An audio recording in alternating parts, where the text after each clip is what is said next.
Hai sahabat Ami dimanapun Anda berada, kali ini Ami lagi berkunjung di sebuah kota di Bali, kota atau kabupaten ya. Namanya apa ini? Koperasi Kakao Kerto Semaya Samania. Koperasi Kakao Semaya Kerta Semaya Samania. Aduh, lidahnya orang tua nih susah banget ya. Yang jelas kita akan kulik apa sih dan bagaimana sih kakao yang ada di sini. Kakao itu coklat ya, coklat yang ada di sini pada akhirnya bisa ekspor. Di samping kita ini ada seorang bapak yang keren abis, kita akan dengar siapakah namanya, terus beliau ini sebagai apa di sini, kita akan kulik dan kita akan berkenalan. Oke, selamat sore atau selamat siang nih. Selamat sore. Oh, selamat sore. Boleh dikenalin dulu namanya siapa nih Bapak? Baik, terima kasih Ibu. Nama saya Ketut Wiadniana Ibu. Saya petani kakao dan sekaligus juga saat ini saya menjabat sebagai ketua koperasi, yaitu Koperasi Kakao Kerto Semaya Samania di sini. Jadi ini termasuk koperasi yang melindungi petani-petani kakao gitu. Betul. Pada prinsipnya kita memang ingin petani kakao di Jemberana ini khususnya berdaya dan bisa mendapatkan hasil sesuai dengan apa yang mereka inginkan. Pak, saya bilang Pak Ketut. Pak Ketut gitu ya. Oke, Pak Ketut. Yang terdengar di dunia luar ini kan kakao itu banyak di mana-mana. Cuman yang nggak menyangka bahwa di Jemberana ternyata ada kakao yang kakao ini bisa berhasil sampai ekspor. Padahal dulu tidak seperti itu gitu. Nah ini gimana nih cerita awalnya ini? Baik, terima kasih Bu. Jadi kita di Jemberana memang ingin tampil gitu kan. Jadi kalau di Jemberana itu memang tidak pernah ada yang mengenal. Bahkan nyaris tamu atau mungkin petani-petani luar tidak pernah tahu kalau di Jemberana ada kakao. Jadi kalau di-compare dengan Sulawesi, di-compare dengan Lampung, Jawa itu kan Jember, kita mungkin secara kuantitas ujung kuku pun nggak ada gitu kan. Jadi dulu ada yayasan, yaitu Yayasan Kalimajari yang dimotori oleh Bu Gung Widi Astuti. Beliau membuat sebuah program, yang program itu di awal kita sebut dengan program sertifikasi UTS, Bu. Itu bisa dilihat seperti itu, karena kita awalnya mengadopsi sertifikasi UTS. Jadi kita pingin di Jemberana itu kakao itu bergairah kembali, karena pada saat program dimulai tahun 2011, mohon maaf, itu kakao kita di Jemberana sangat terpuruk karena serangan hama penyakit, yaitu yang paling rentan adalah PBK atau penggedek buah kakao. Jadi pada saat itu memang minat petani kakao di Jemberana itu turun drastis karena secara harga mereka sangat rendah. Harga rendah itu diakibatkan oleh kualitas yang sangat jelek. Serangan hama PBK ini yang menyebabkan biji kakao itu tidak berkualitas secara baik. Jadi mereka frustasi, mereka alih fungsi ke tanaman-tanaman kehutanan atau mungkin komoditi yang lain. Dan memang waktu itu memang kakao praktis ditinggalkan. Nah pada saat itulah Kalimajari datang buat program yang kita disambut baik oleh juga pemerintah Jemberana dalam hal ini bidang pertanian dan perkebunan. Jadi awal itulah kita mulai proses dari perkembangan kakao di Jemberana. Nah kita kenapa kita ingin sesuatu yang beda? Tadi saya jelaskan bahwa kita kalau di-compare dengan Sulawesi itu jauh sekali, maka kita ingin tampil dengan sesuatu yang beda, yaitu dengan kualitas. Kualitas itu adalah fermentasi. Inilah yang mengawali kita di samping program sertifikasi, jadi inilah yang mengawali perjuangan kita. Sebentar nih, jadi baru lagi nih. Karena Ami dulu kan juga pernah nih, kan ada kebun juga di Blitar, itu kan kebun kakao ada juga di Blitar ya. Betul. Pernah juga Ami itu, jadi selain ada beberapa kota, ini lama juga di sana.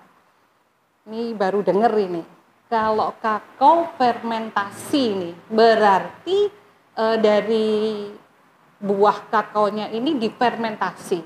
Jadi nggak cuma hanya dikeringkan, atau fermentasi ini kata lain, atau bagaimana nih Pak Ketua? Jadi fermentasi itu adalah sebuah proses, Bu. fermentasi adalah proses untuk meningkatkan kualitas. Nah, yang difermentasi itu adalah biji kakaonya, biji kakao basah. Buah kakao dikeprok, terus dipecah, terus dihilangin plasentanya, atau kalau di Bali ati dibilang. Itu karena terus, kan buah itu kan ada kayak lapisan yang kalau kita makan nih, betul. Sirsap, kayak manggis kan gitu. Itu pulpa terus, namanya. Kalau itu tapi kalau ternyata dimakan kebanyakan bisa merusak giginya bisa cepet habis. Karena waktu kami di kebun yang di Blitar itu ada temen yang dari Irian tuh bilang, Abi jangan kesukaan makan banyak-banyak, nanti giginya habis tuh, kayak saya ompong katanya gitu. Loh kok bisa, padahal kan enak gitu. Betul. Jadi lapisan inilah yang disebut dengan pulpa atau lendir kakao, inilah yang sebagai fermentor dalam proses fermentasi. Karena proses fermentasi itu akan ada fermentor yang menyebabkan perubahan dari segi kualitas biji. Kalau fermentasi proses fermentasi tape itu kan dari ketela atau beras kan dikasih fermentor itu ragi kan. Ya, nah, di sini tidak perlu fermentor tambahan. Karena itu tadi kakaonya itu sudah membawa fermentor sendiri. Wow. Caranya di cup gitu, bukan? Ya. Jadi setelah dikeprok dia masuk kotak, Bu. Nanti bisa dilihat di sebelah, karena di sebelah kita lengkap ada proses pengolahan, penjemuran, dan juga proses sortasi dan yang lainnya. Jadi masuk kotak, di sana diperam kurang lebih 5-6 hari. Jadi hari kedua dibalik ke kotak selanjutnya, begitu selanjutnya sampai suhu mencapai 48-50 derajat. Nah, proses fermentasi ini adalah proses untuk meningkatkan kualitas, menciptakan rasa, menciptakan aroma. Karena aroma atau rasa itu bisa muncul bila mana bijinya mati, Bu. Ya, biji mati itu aroma muncul bila mana biji mati. Biji mati bisa dilakukan dengan proses fermentasi. Jadi biji mati itu bisa dilihat dari perubahan warna. Kalau kakao secara umum tanpa proses fermentasi sama warnanya dengan kakao basah. Itu warnanya ungu. Nah, setelah fermentasi dia berubah warna menjadi coklat di dalamnya dan juga berubah aroma dari aroma biasa menjadi aroma keasam-asaman seperti aroma tape. Jadi itu yang membuat rasa, aroma dan yang lain-lain itu muncul. Jadi begitu. Keren ya kedengarannya. Karena biasanya kalau biji ini kan hanya dijemur kering. Betul. Kan gitu. Berarti kalau ini difermentasi terus memunculkan aroma, berarti rasa asemnya yang wangi, terus kayak manggis, kayak sirsap keluar di coklatnya berarti. Betul, Bu. Jadi kalau rasa dari biji kakao yang tidak fermentasi itu cuma pahit dan asam saja. Tetapi begitu fermentasi, dia akan muncul banyak rasa. Kalau di sekitar pohon kakao kita ada bunga, ada buah, terus ada mungkin rempah-rempah, itu terserap semua. Wow. Itu rasa-rasa itu semua muncul. Kayak kopi dong kalau gitu. Kopi kan juga menyerap juga. Gitu. Iya, jadi kalau rasa di kakao itu lebih kompleks. Wow. Nah, itu ada penggambaran. Kalau salah satu buyer kita di Val Thorens Perancis, itu dia punya semacam grafik rasa. Itu di sana itu di biji kakao kita tuh ada bermacam-macam rasa muncul. Nah, walaupun itu kan hanya diketahui oleh juri dan kalau chocolatier atau pencipta kakao atau coklat itu dia tahu persis rasa apa yang lebih dominan pada biji kakao tersebut. Pak Ketut, ini yang buat kami pengen penasaran juga. Ide fermentasi ini dari mana? Sebenarnya ide fermentasi ini pure dari pendamping kita, Kalimajari. Karena itu yang tadi itu Jembrana ingin beliau bikin beda. Gitu. Karena dengan perbedaan itu, dengan kualitas ini kita bisa posisi tawar. Yang pertama posisi tawar ada di pihak kita. Itu untuk harga. Kalau di sisi lain ya peningkatan mutu kakao Jembrana Bali, dan sebenarnya kita ingin merubah mutu kakao Indonesia. Jadi begitu. Petani yang akhirnya terpuruk ini terus akhirnya menggeliat karena ada produk kakao yang bagus kualitasnya. Apakah ini juga ada semacam pelatihan atau mengajak petani yang terpuruk ini terus ayo kita, atau bagaimana akhirnya kok bisa menjadi satu koperasi, atau mungkin ada seseorang di balik ini yang support atau bagaimana ini? Betul, Bu. Jadi begini. memang merubah mindset petani itu sangat sulit. Dari zona nyaman, zona yang bagaimana mereka berbuat sesuatu lagi untuk peningkatan kualitas atau Soalnya nilai kan tambah. ini percobaan gitu. kan, Iya, gitu loh. karena terus terang kita mengawali itu dengan kita belum tahu pasarnya kemana, belum tahu terus siapa nanti yang akan main dan sebagainya itu kita belum tahu. Tapi kita yakin saja kemarin bersama pendamping kita, apalagi waktu itu kita didukung oleh pemerintah Jemberana, terutama ada salah satu dewan kita yang pertama dari awal program sekali. Beliau dari Komisi B waktu itu, sekarang Komisi 2, namanya Pak Tut Swastiko, yang dikenal dengan Pak Tut Cohok, itu beliau sangat konsen dari awal proses sertifikasi ini 2011 sampai sekarang. Beliau sangat konsen sekali mendampingi kita, apalagi beliau sekarang ada di Komisi 2 sebagai ketua komisinya. Jadi ini juga yang membuat semangat kita bangkit, gitu kan.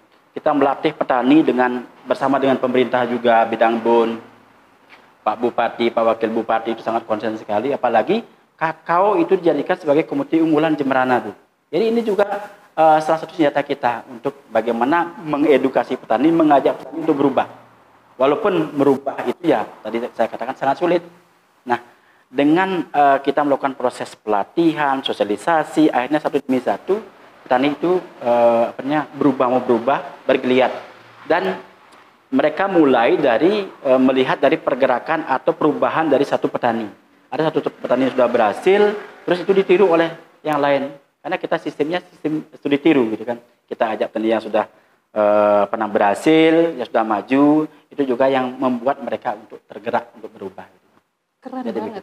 Maksudnya gini, keren banget orang-orang di sini Pak Ketut sendiri gitu. Berani gitu loh, berani untuk mengedukasi, padahal mengedukasi itu butuh waktu, butuh butuh tenaga pikiran kan gitu, dan akhirnya Tuhan jawab untuk Amin. Akhirnya bisa jadi sebuah koperasi, bahkan sekarang ini bisa ekspor hampir ke berapa negara ini Pak? Kalau ekspor kita sekarang hampir ke 5 negara, Bu. Wow. Yang pertama yang sangat pertama sekali menghargai proses ini, dan ini salah satu perusahaan terbaik di dunia, nomor 5 di dunia, itu Palrona Perancis. Terus ada perusahaan-perusahaan lain yang datang ke kita, ada dari Jepang, terus ada dari Inggris, Belgia, terus kemarin juga kita sempat ke Amerika, terus ke Swiss juga ada. Dan kemarin karena biji kita ada penurunan secara kuantitas, jadi ada juga permintaan dari Cina, tapi belum kita bisa penuhi. Jadi negara-negara itu ada beberapa perusahaan dari negara tersebut melihat dari kenapa mereka bertanya-tanya saja, karena Palrona itu kan salah satu penghasil kakao terbaik dunia. Jadi kan jadi ada di Bali itu ada penghasil kakao yang bisa dihargai atau bisa Palrona membeli di sana, berarti kan ada sesuatu yang beda gitu. Jadi ini juga yang membuat para buyer itu berbondong-bondong. Bahkan di tahun ini kita memang tidak bisa memenuhi permintaan. Satu buyer saja yang Inggris, Bu, dia minta 67 ton. 67, sekian ton. Belum lagi Palrona, belum lagi Jepang. Terus di lokal juga, Bu. Karena hampir semua prosesor kakao artisan di Bali itu kita penyuplainya. Ada Chow Coklat, ada Pod, ada Maison Gourmet, terus ada Ubudro dan lain-lain. Dan ada juga di Jakarta, di Lampung juga kita bisa disuplai. Karena ini juga yang membuat kita lebih bergairah, itu kan, disupport oleh pemerintah, baik itu legislatif, eksekutif. Terus ada kolaborasi yang kuat, ini yang kita rasakan, Bu, yang mungkin tidak ada di daerah lain. Jadi kita memang diberikan sesuatu yang beda dari Tuhan. Jadi kan ada kolaborasi yang kuat dari petani bersama kelompok tadinya yang kita sebut dengan Subak Abian. Ada koperasi sebagai komunitas penampung biji dan juga pembina mereka, pengolahannya. Ada Kalimajari selaku pendamping. Ada pemerintah.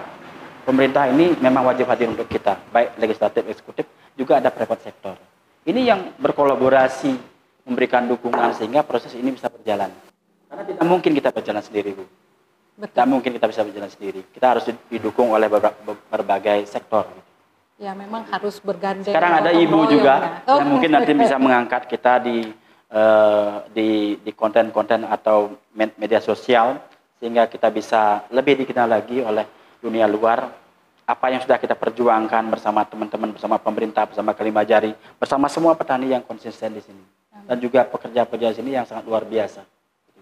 Keren. Dan ini sempat mendapat penghargaan kemarin ya. Betul. Katanya ya dari pemerintah Republik Indonesia. Ya. Gitu. Penghargaan apa ini Pak? Ini penghargaan revolusi mental karena kita dianggap sudah mampu merevolusi mental petani dari yang tidak melihara kebun jadi melihara kebun, jadi tidak memperhatikan kualitas menjadi memperhatikan kualitas. Pada prinsipnya ada perubahan yang mendasar di tingkat petani. Itu yang dihargai oleh kemarin sama pemerintah Indonesia yang waktu itu sedianya diserahkan oleh Pak Presiden. Tapi Pak Presiden berhalangan hadir karena beliau sedang tidak enak badan. Waktu itu dia diwakili oleh Bu Sri Mulyani, ada beberapa menteri juga yang hadir. Jadi kita bangga, kita membawa kebanggaan ini bersama seluruh pejuang kakao, petani kakao yang ada di Jemberana. Kami jadi merinding nih. Dan yang hebatnya lagi, kakao yang sekarang ini dikelola, ini kabarnya sudah berubah ke organik. Organik yang dimaksud organik bagaimana lagi ini Pak Ketut ini? Betul Bu, jadi gini, pada prinsipnya kita mengawali program ini dengan proses sertifikasi, gitu kan, yaitu sertifikasi UTS itu UTS berarti baik Bu. UTS itu berasal dari kata suku Maya yang dulu prediksi dunia akan kiamat, itu kan. Ya itu seperti baik, artinya baik secara on farmnya di kebunnya, handlingnya, secara sosialnya dan lain-lain gitu kan. Nah terus berkembang karena terus terang walaupun UTS atau RA itu masih merekomendasi penggunaan bahan-bahan kimia, akan tetapi kita di Jemberana memulai dengan bagaimana kita melakukan organik gitu kan, mengaplikasikan organik. Jadi kita memang di Jemberana ingin sekali petani itu sehat Bu, pada prinsipnya gitu kan.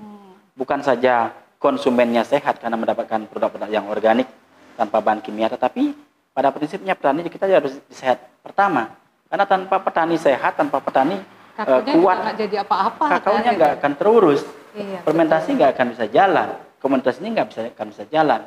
Jadi kita memang mengajak mereka untuk memperkecil penggunaan bahan-bahan kimia, bahkan kita ingin menghilangkan itu kan.